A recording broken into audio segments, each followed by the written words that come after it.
In a grand mansion sitting high above one of the fanciest neighborhoods in New York City, there lived a man who thought he was untouchable. His name was Charles Whitmore III, and everyone knew him as the millionaire who always had something clever, or, cutting to say, he wasn't just rich, he was loaded. But with all that money came an ego so big it could fill rooms. People either admired him or avoided him, depending on how much they could tolerate his sarcastic remarks. Charles's house was huge, like, "I could get lost in here," huge. It had marble floors, gold-trimmed furniture, and walls lined with books he'd never actually read. Awards for his business achievements were scattered around, though most of them were dusty because he barely remembered winning them. Life for Charles revolved around making deals, closing contracts, and showing off his wealth. To him, success was everything, and anyone who didn't measure up wasn't worth his time. Now, among the many people who worked to keep this mansion running smoothly was Maria, the family's longtime housekeeper. She'd been with the Whitmores for over 20 years longer than any other employee. If you ask her, she'd tell you she stayed not because of the paycheck, but because she cared about the family. Over the years, she'd practically raised their kids, cooked meals that felt like home, and kept the house spotless without ever complaining. Maria was in her late 50s, with warm eyes and hands that seemed to work magic.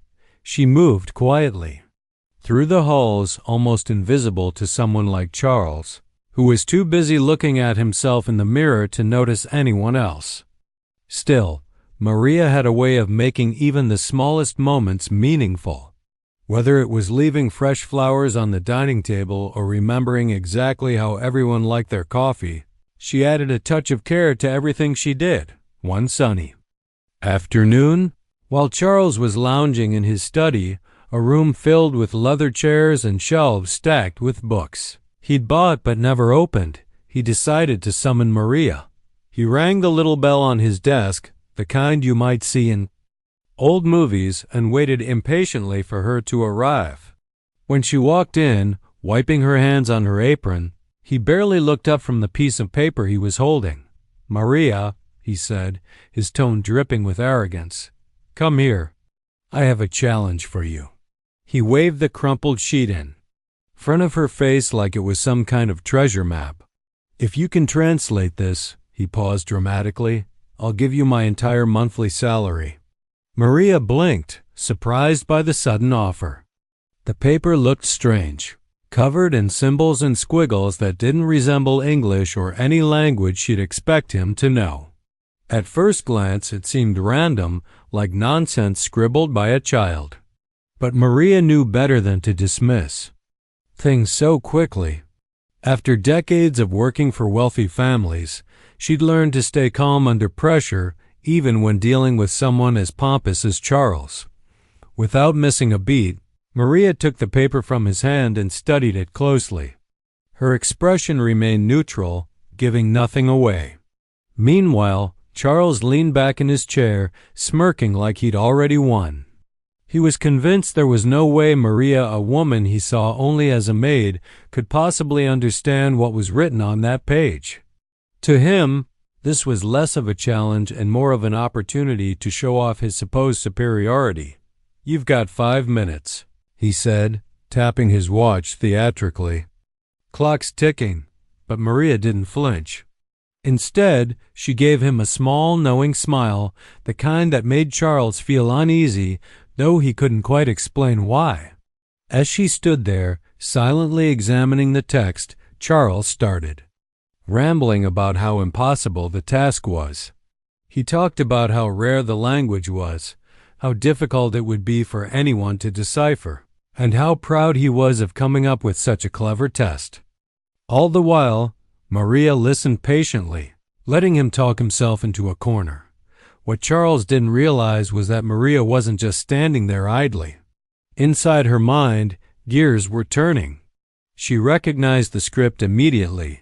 It was Wolof, a West African dialect spoken mainly in Senegal and parts of Gambia. Years ago, During her time as a university professor back in Haiti, Maria had studied Wolof extensively. She found its structure fascinating and spent countless hours learning its nuances. For her, this wasn't some obscure puzzle. It was a familiar part of her past. Still, Maria didn't rush. She wanted to make sure she understood every word before responding. While Charles continued boasting, she carefully translated each line in her head, piecing together the meaning behind the cryptic message. And as she worked, memories began flooding back, memories of classrooms filled with eager students, research papers published in academic journals, and speeches given at international conferences. These were achievements Charles could never imagine, let alone appreciate. Finally, after what felt like an eternity to Charles, Maria spoke. "I think I've got it," she said softly, handing the paper back to him. Written beneath the original text was a perfect English translation. Charles stared at it, his smirk fading as reality sank in. What he saw on the page wasn't just words. It was a reflection of his own arrogance, a lesson hidden right under his nose. And just like that, the tables turned. When Maria handed the translated paper back to Charles, she didn't say a word right away. She let him read it, watching his face carefully as the words sank in. The translation was clear and simple, but its meaning hit hard. Asterisk, to those who mock others while sitting high on their thrones, remember, arrogance blinds even the sharpest minds. True greatness lies not in wealth but in humility. Asterisk. For a moment, Charles just sat there frozen. His fingers tightened around the edges of the paper as if he were trying to crush it. He blinked a few times, like he couldn't believe what he was reading, or maybe like he didn't want to believe it. This wasn't just some random message. It felt personal, as though it had been written specifically for him. And in a way, it had. Maria hadn't chosen these words, they were already there, but she had brought them to life by translating them. Now they hung in the air between them, heavy and unignorable. Charles finally looked up from the paper, his usual smirk replaced by something else entirely. For once, he wasn't sure what to say. Where did you learn this?" he asked, his voice quieter than usual. It wasn't the confident tone he normally used when barking orders or boasting about his accomplishments. There was uncertainty in his voice, maybe even a hint of vulnerability. Maria didn't answer right away. She stood quietly, her hands folded. In front of her, still holding that same calm expression she'd worn since walking into the room. Then, after a pause, she said softly, "From living." Her answer was so simple, yet it carried weight. Living, experiencing life, facing challenges, learning from people and places, that's how she knew things. Not because she'd gone to expensive schools or traveled the world in luxury, but because she'd lived through hardships and joys alike, gathering wisdom along the way. Charles frowned, clearly unsatisfied with her vague response. "But seriously," he pressed, leaning forward in his chair now, "how do you know this language? I've never heard of it before." "It's not exactly common." Maria hesitated for a second, then sighed. She could have brushed off his question again, kept her story to herself like she always did. But something about the way he was looking at her now, curious, almost desperate to understand, made her decide otherwise.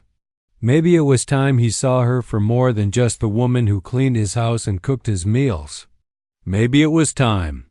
He realized she wasn't just a maid, so she began to speak, slowly at first, choosing her words carefully. "I grew up speaking 2 languages," she started. "French and another one called Haitian Creole. That's where I'm from, Haiti. When I was younger, I became fascinated with languages. How they connect people. How each one has its own rhythm and beauty. So I studied them. Learned as many as I could. Taught others too." Charles listened intently, his eyes wide with surprise. You taught? Like in a school? Maria nodded. Yes, at a university. I was a professor, specialized in linguistics, the study of languages. I spent years researching different dialects, writing papers, mentoring students. Wolof, she gestured toward the paper in his hand, was one of the languages I focused on. It intrigued me because of its complexity and cultural significance. The room fell silent after she finished speaking.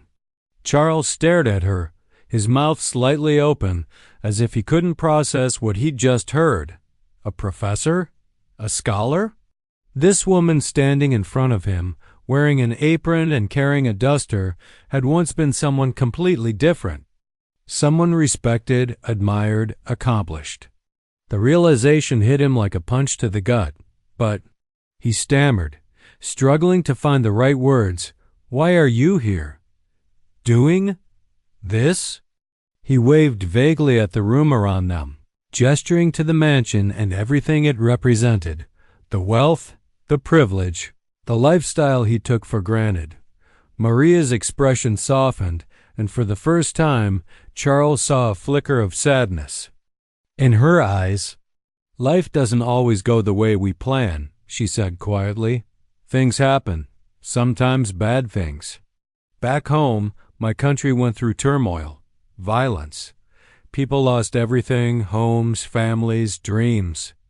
I was lucky to escape with my life, but I had to leave everything else behind.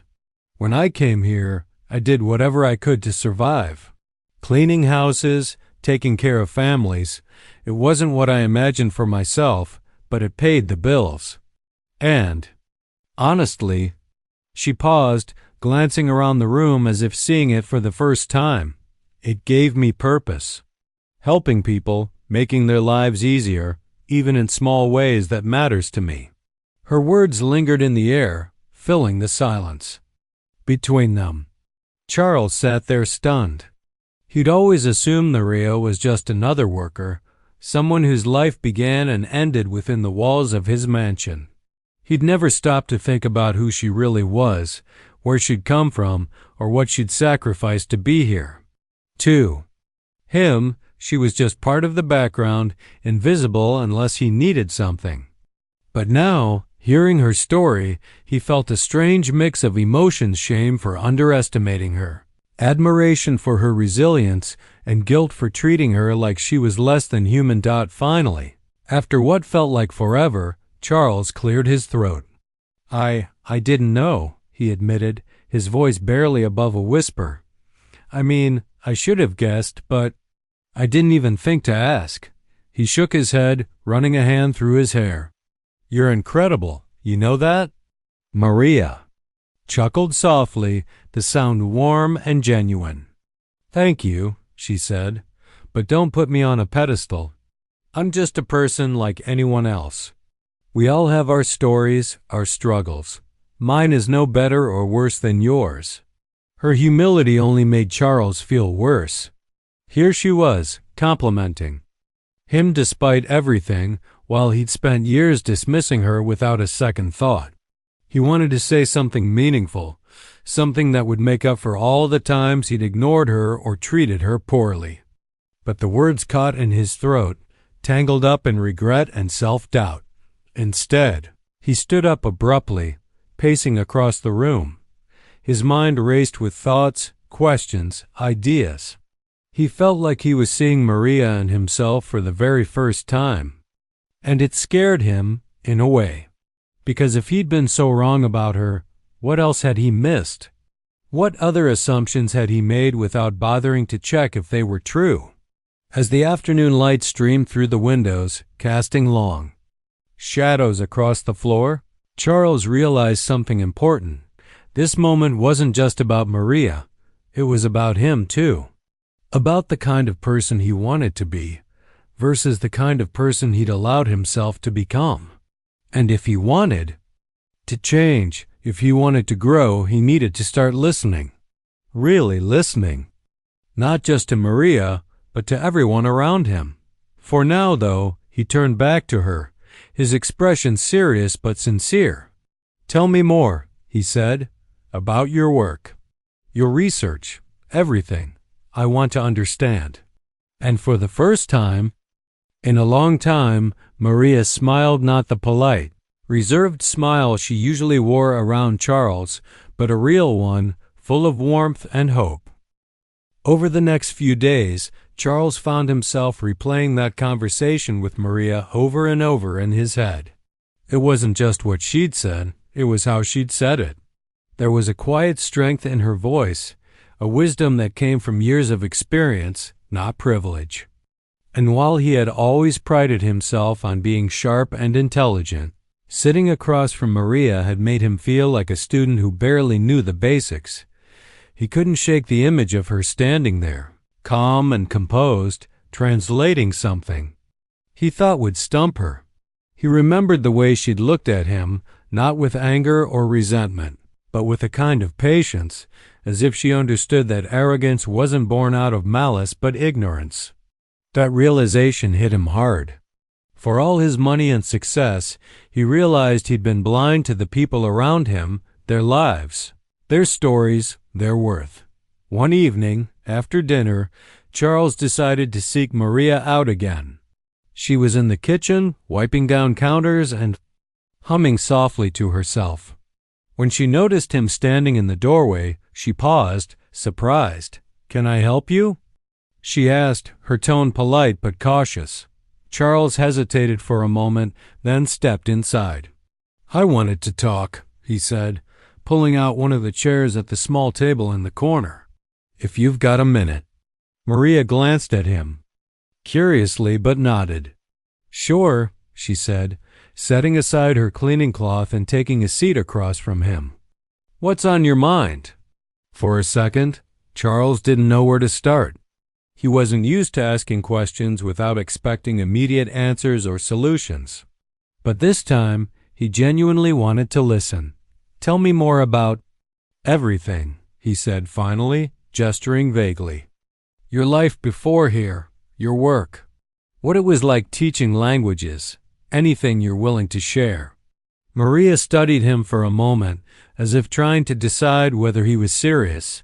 Then she smiled faintly and leaned back in her chair. "Well," she began, "it's a long story. Where should I start?" "Start wherever you want," Charles replied quickly, leaning forward eagerly. "I'm listening." And so Maria started talking. She told him about growing up in Haiti, a place rich in culture and history, but also plagued by challenges. Her parents were educators, and they instilled in her a love for learning early on. By the time she reached college, she already knew. She wanted to study languages. "It fascinated me," she explained, "how words could connect people, even when they came from completely different worlds. Languages are like bridges. You build them carefully, word by word, until two strangers can understand each other." Charles listened intently, nodding along. He'd never thought about language that way before. To him, it had always been functional, a tool for communication, nothing more. But hearing Maria describe it as something alive, something powerful, gave him a new perspective.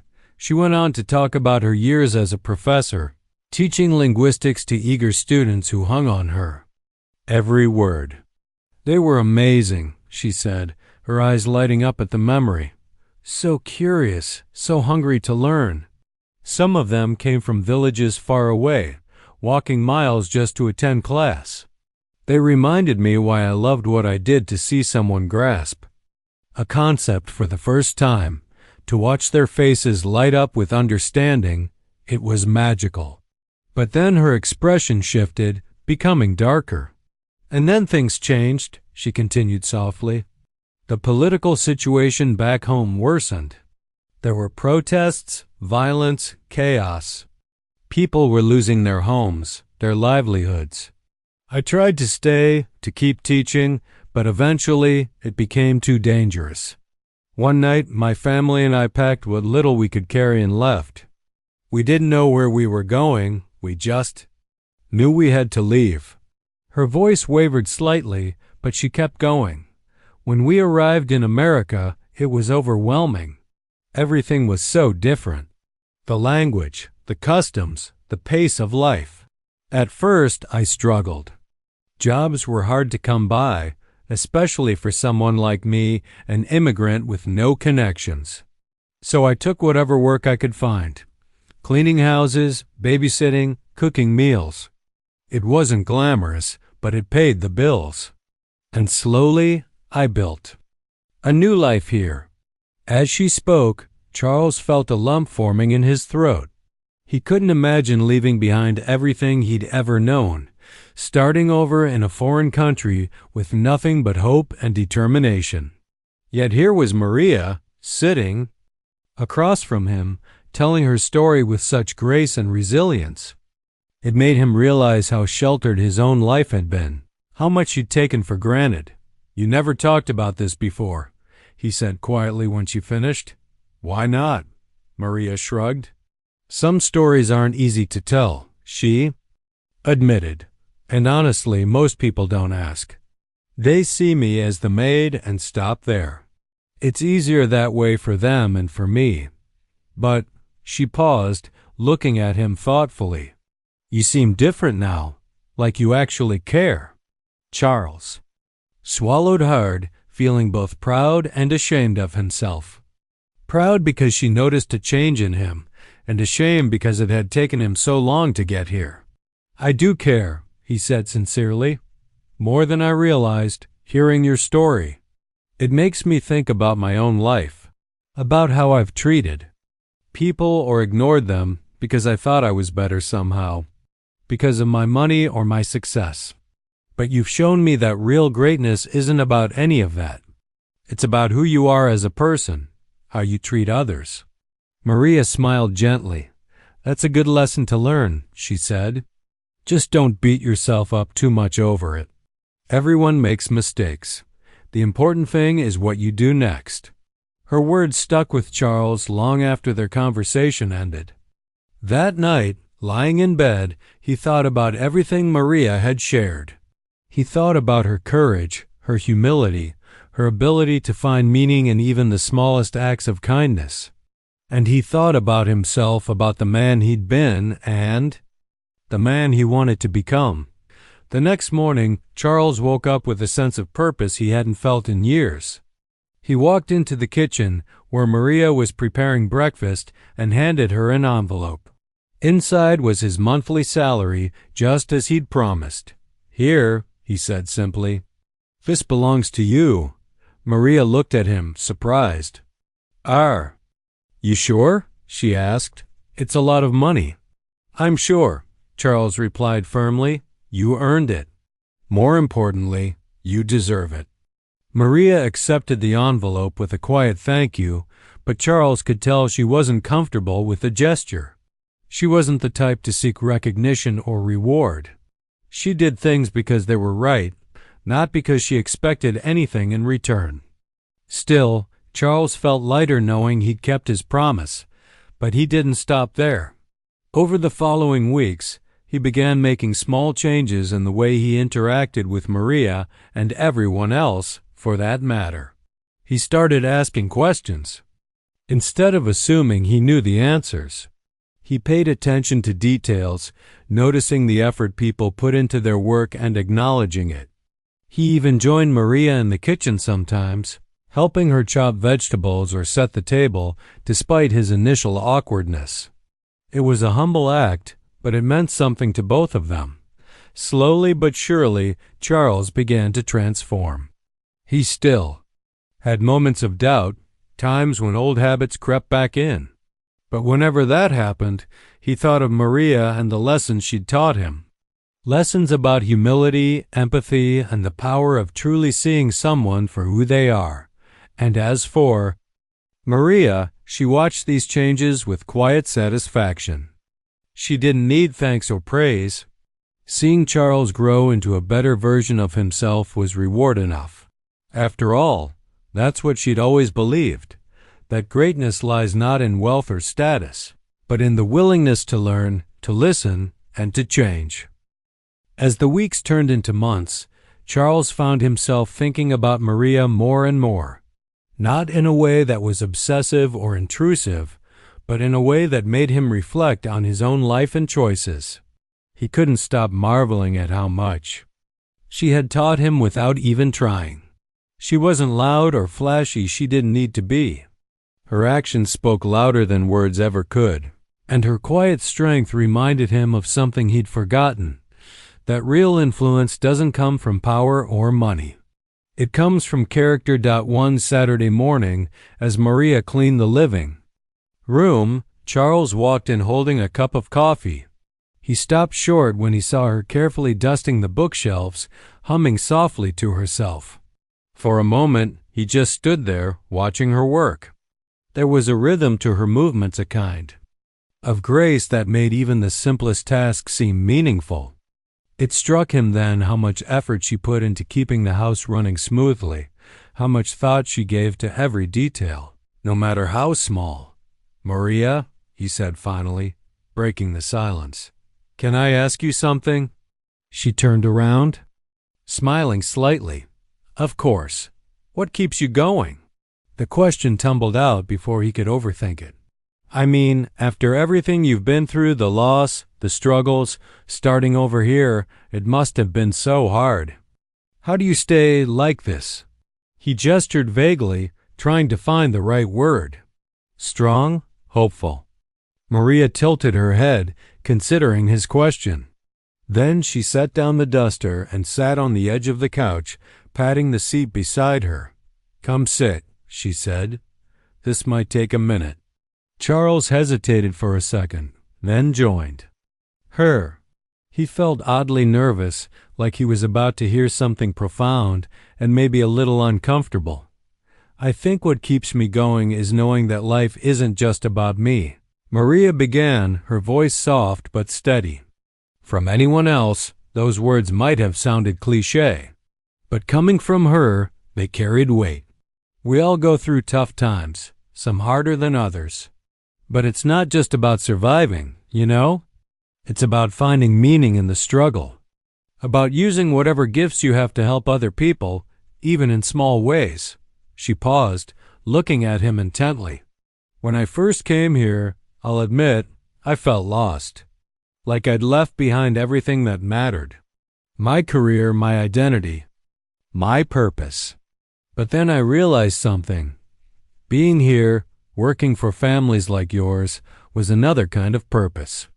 Maybe not glamorous, but still important. Cooking meals, tidying up, making sure things run smoothly. It's not just work. It's caring for people. Making their lives easier, happier, and that matters." Charles nodded slowly, absorbing her words. "But doesn't it bother you sometimes?" he asked. "Being underestimated, treated like less than you are?" Maria chuckled softly, shaking her head. "Sometimes, sure. But I try not to let it get to me. People see what they expect to see, especially in places like this." She glanced around the luxurious room, her gaze lingering on the polished furniture and expensive decorations. "They don't always look deeper. But that's okay. I know who I am. And honestly, I'd rather surprise them with kindness than bitterness." Her answer hit Charles like a punch to the gut, not because it was harsh, but because it was true. He thought back to all the times he treated Maria or anyone in her position as invisible, as someone whose only role was to serve him. Now, sitting beside her, hearing her talk about resilience and purpose, he felt a deep sense of shame, but also gratitude for her patience, her wisdom, her ability to forgive. "You're amazing, you know that?" he said suddenly, his voice thick with emotion. "Truly, I don't think I've met anyone like you." Maria laughed, a warm, genuine sound that filled the room. "Oh, stop it," she teased. "I'm just a person, same as you. We all have our strengths and weaknesses. Mine just happen to include cleaning and cooking." Charles smiled, but inside, he knew she was underselling herself. To him, she was extraordinary not because of what she did, but because of how she did it. With dignity, with heart, with a quiet determination that inspired him to be better. A shift in perspective. That conversation stayed with Charles long after Maria went back to her chores. It wasn't just what she'd said, it was the way she lived her life. Every day she showed up, did her best, and treated everyone around her with respect and care. No complaints, no bitterness. Just steady, unwavering kindness. It made him wonder, if she could carry herself with such grace despite everything she'd endured, why couldn't he? The realization gnawed at him, pushing him to make bigger changes, not just in how he treated Maria, but in how he approached life altogether. He started paying closer attention to the people around him, the gardener who trimmed the hedges, the delivery drivers who brought packages to his door, the security guard who greeted him each morning. Before, he'd barely acknowledged them, let alone thank them. Now he made an effort to learn their names, ask how they were doing, listen when they spoke. At first, it felt awkward. He wasn't used to giving attention without expecting something in return. But the more he practiced, the more natural it became, and the reactions he got surprised him. A simple thank you, or how's your day going, could light up someone's face in a way he hadn't anticipated. It was humbling and oddly rewarding to see how much small gestures meant to people. One afternoon, while scrolling through emails on his phone, Charles stumbled across a newsletter from a local nonprofit organization. They were hosting a fundraiser to support immigrant families, providing resources like job training, language classes, and legal assistance. Something about it caught his eye, and he clicked through to read more. By the time he finished the article, he knew exactly what he wanted to do next. The following week, Charles reached out to the nonprofit and offered to sponsor one of their programs. Specifically, he wanted to fund scholarships for immigrants pursuing higher education. Education changed my life, he told the director during their meeting. It gave me opportunities I wouldn't have had otherwise. I want to help give that same chance to others. To his surprise, the director seemed hesitant at first. That's incredibly generous, she said cautiously, but why now? You've never shown interest in our work before. Charles hesitated, unsure how to explain. Finally, he settled on the truth. Someone close to me opened my eyes, he admitted. Made me realize how much I've overlooked. I guess I'm trying to make up for lost time. The director smiled, clearly moved. Well, we're grateful for your support. These scholarships will change lives. Building bridges. As the months passed, Charles threw himself into his new mission with a passion he hadn't felt in years. He attended events, gave speeches, and used his connections to raise awareness about the challenges immigrants faced. At first, some of his friends and colleagues raised eyebrows, wondering why he was suddenly so invested in causes that didn't directly benefit him. But Charles didn't care. For once, he wasn't doing something to impress others. He was doing it because it mattered. Through it all, Maria remained a constant source of inspiration. Whenever he doubted himself or felt overwhelmed, he turned to her for advice.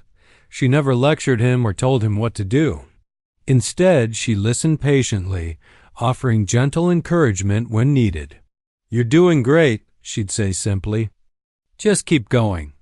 By the end of the year, Charles had transformed in ways he never imagined. He was still the same successful businessman, but he carried himself differently now, with humility instead of arrogance, empathy instead of indifference. Even his relationships with his family improved. His kids noticed the change too, commenting on how much calmer and happier he seemed. One evening, as the snow began to fall outside, Charles invited Maria to join him in the study for a cup of tea. It was a rare moment of quiet, just the two of them, away from the hustle and bustle of the household. I've been thinking, he said, stirring sugar into his mug, about everything you've done for me, for all of us. You've changed my life, Maria. and I want to do something to honor that." Maria looked at him curiously. "What do you mean?" "I mean—" He took a deep breath, choosing his words carefully. "I want to tell your story, to share it with others. Too many people underestimate women like you, immigrants, workers, caregivers. They don't realize how much you contribute, how much you inspire. I think it's time someone did." For a moment, Maria didn't respond. Then, slowly, she shook her head. "My story isn't special," she said quietly. "There are thousands like mine, millions. If you really want to make a difference, focus on them. On creating opportunities for others to tell their own stories." Charles nodded, understanding what she meant. This wasn't about putting her on a pedestal. It was about recognizing the value in every person's journey. About building bridges, not walls. And so, together, they began brainstorming ideas, ways to amplify voices that had long been silenced. Because if there was one thing Charles had learned from Maria, it was this: greatness isn't measured by wealth or status. It's measured by the impact you leave on the world and the people you lift up along the way. As the months rolled by, Charles found himself reflecting on how much his life had changed since that fateful day in his study. It wasn't just about the money he'd given Maria or the scholarships he'd funded. It was deeper than that. For the first time in years, he felt like he was living with purpose. Not the kind of purpose driven by ambition or greed, but one rooted in connection and meaning. He realized now that success wasn't a destination. It was a journey shaped by the people you met and the lessons you learned along the way. Maria, for her part, continued to work in the mansion as if nothing had changed, and in some ways, nothing had. She still woke up early every morning, brewed coffee for the household, cleaned rooms, and cooked meals. But there was a subtle shift in the air. The dynamic between her and Charles had transformed from employer-employee into something closer to mutual respect. They weren't friends exactly. Charles knew better than to assume they could ever be equals. But their interactions carried a warmth that hadn't been there before. One crisp autumn afternoon, as golden leaves swirled outside the windows, Charles decided to host a small gathering at the mansion. It wasn't one of his usual high society events filled with expensive suits and superficial chatter. Instead, it was an intimate affair attended by a handful of people who mattered most to him: close family members, trusted colleagues, and a few representatives from the nonprofit organizations he'd started supporting. He wanted to use the occasion to celebrate the progress they'd made together and to honor the woman who had inspired it all. When everyone had settled into the living room with plates of food and glasses of wine, Charles stood up to speak. The room quieted down and all eyes turned to him. Normally, public speaking came naturally to Charles. He thrived in front of crowds, but tonight he felt nervous. This speech wasn't about impressing anyone. It was about expressing gratitude. And that made it harder. "I know I'm not great at speeches," he began, smiling sheepishly. "But tonight, I want to take a moment to thank someone who has changed my life in ways I never expected." He glanced over at Maria, who was standing near the doorway, looking surprised. She clearly hadn't anticipated being the center of attention. "Maria," he said, his voice steady despite the lump forming in his throat, "you've been part of this family for decades. You've cared for us, taught us, and kept this house running like clockwork. But what many of you don't know is that Maria isn't just a housekeeper. She's so much more than that." The room grew silent as Charles went on to share pieces of Maria's story, the professorship she'd left behind, the challenges she'd faced as an immigrant, the sacrifices she'd made to build a new life. He spoke with genuine admiration, painting a picture of a woman whose strength and resilience were unmatched. When he finished, the room erupted into applause, not the polite clapping reserved for formal occasions, but heartfelt cheers that echoed through the space. Maria looked overwhelmed, blinking back tears as she accepted the praise. "Thank you," she said softly when Charles handed her the microphone. "But let me be clear, I'm no hero. I'm just a person trying to do my best, same as anyone else. What matters isn't where we come from or what titles we hold. How we treat each other. That's what makes us human." Her words resonated deeply with everyone in the room, including Charles. It struck him then that Maria's humility was her greatest gift. She didn't seek recognition or reward. She simply gave of herself freely, expecting nothing in return. And yet, her impact was immeasurable. ### a new chapter in the weeks that followed. Charles continued to channel his energy into meaningful projects. Inspired by Maria's example, he launched a mentorship program aimed at helping immigrants navigate the complexities of starting over in a new country. He partnered with local schools, businesses, and community centers to provide resources like job training, language classes, and networking opportunities. At the heart of the initiative was a simple idea: everyone deserves a chance to succeed, regardless of where they begin. Maria played a key role in shaping the program, offering insights based on her own experiences. She insisted on keeping things practical and accessible, emphasizing the importance of listening to participants' needs rather than imposing solutions. "Don't talk at them," she advised Charles during one of their planning sessions. "Talk with them. Let them lead." Her guidance proved invaluable. Within months, the program gained traction, attracting volunteers and donors eager to make a difference. Success stories began pouring in: immigrants finding stable jobs, enrolling in school, reconnecting with their passions. Each victory reminded Charles of why he'd embarked on this journey in the first place. Still, he never lost sight of the fact that none of it would have happened without Maria. She remained a constant presence in his life, grounding him whenever he felt tempted to revert to old habits. Their relationship evolved further, becoming less hierarchical and more collaborative. Sometimes they'd sit together in the kitchen late at night, sharing stories over cups of tea. Other times, they'd brainstorm ideas for new initiatives, bouncing thoughts off each other until a plan took shape. Through it all, Maria stayed true to herself.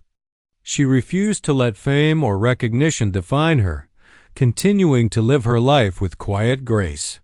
To those who knew her, she was a beacon of hope, a reminder that greatness often hides in plain sight, waiting to be noticed. ### reflections years later, when Charles looked back on his life, he often thought about that day in his study. What had started as a cruel joke, a test meant to mock, had become a turning point, reshaping everything he believed about success, humility, and humanity. He realized now that arrogance blinds us not because it inflates our egos, but because it prevents us from seeing others clearly.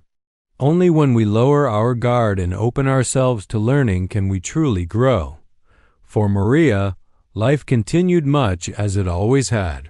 She remained devoted to her work, caring for the Whitmore family with the same dedication she'd shown for decades. Yet she carried with her a quiet pride, knowing that her actions had sparked change far beyond the walls of the mansion.